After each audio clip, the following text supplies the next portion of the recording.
சிறுமைப்பட்டவளே, நெருக்கப்பட்டவளே, ஒடுக்கப்பட்டவர்களே, நிந்திக்கப்பட்டவளே, வெளியே தலை கட்ட முடியாம குனிஞ்சு நடந்தவளே, எனக்கு வாழ பிடிக்கல என்று சொன்னவளே, எனக்கு இந்த வாழ்க்கை வேணாம் என்று சொன்னவளே, எனக்கு வெளியே நடக்கவே பயமா இருக்கு என்று சொன்னவளே, எனக்கு உறவினர்கள் முன்னால நிற்பதுக்கு எனக்கு பயமா இருக்கு என்று சொன்னவளே, நான் எதுக்கு வாழணும், செத்தா நல்லா இருக்கும் என்று வாயை திறந்து பேசினவளே, சிறுமைப்பட்டவளே, ஒடுக்கப்பட்டவளே, அடிக்கப்பட்டவளே, நிந்திக்கப்பட்டவளே, அவமானப்பட்டவளே, பெருங்காற்றினால் அடிபட்டவளே, சின்ன காத்துல பெரிய காத்துல நீ அடிக்கப்பட்டிருக்கிற, பெரிய காத்துல நொறுக்கப்பட்டிருக்கிற, பெரிய காத்துல நீ அவமானப்பட்டிருக்கிற, அநேகர் முன்னால தலை நிமிர பண்ண முடியாமல் உன்னை அவமானப்படுத்த வேண்டும் நினைத்து அநேகர் உன்னை அவமானப்படுத்தும் போது அந்த அவமான பெருங்காற்று உன் மேல பட்டு இருக்கிறது. அந்த பெருங்காற்றிலேயோ நீ கீழே விழாமல், அந்த பெருங்காற்றிலேயோ நீ அழியாமல், அந்த பெருங்காற்றிலேயோ நீ சாகாமல் கர்த்தர் உன்னை பிழைக்கும்படி கர்த்தர் கிருபையா உன்னை இந்த வருஷத்தில் உன்னை நடத்தி இருக்கிறார். அவர் கிருபை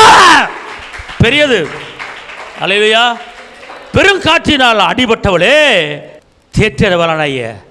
அந்த பரிசுத்த ஆவியானவர் அப்பப்போ வந்து நீ பெருங்காற்றில் அடிபடும் போது, நீ நொறுக்கப்படும் போது, நீ நெருக்கப்படும் போது, நிந்திக்கப்படும் போது, ஐயோ நான் ஒதுக்கப்பட்ட தள்ளப்பட்டு அனாதையா நிற்கிறேனே, என்னை யார் பாப்பா என்று நீ சொல்லும் போது உனக்கு தெரியாமலே பரிசுத்த ஆவியானவர் தேற்றரவாளன் அப்படியே ஓமல இறங்கி கலங்காதே கலங்காதே, கர்த்தர் உன்னை கைவிட மாட்டார், கலங்காதே கலங்காதே,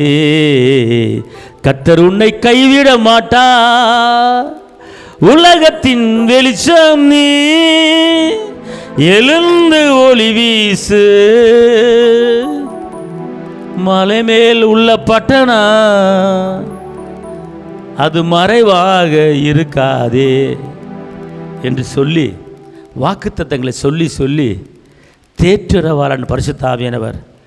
இதுவரை உங்களை என்னையும் நடத்தியிருக்கிறார்.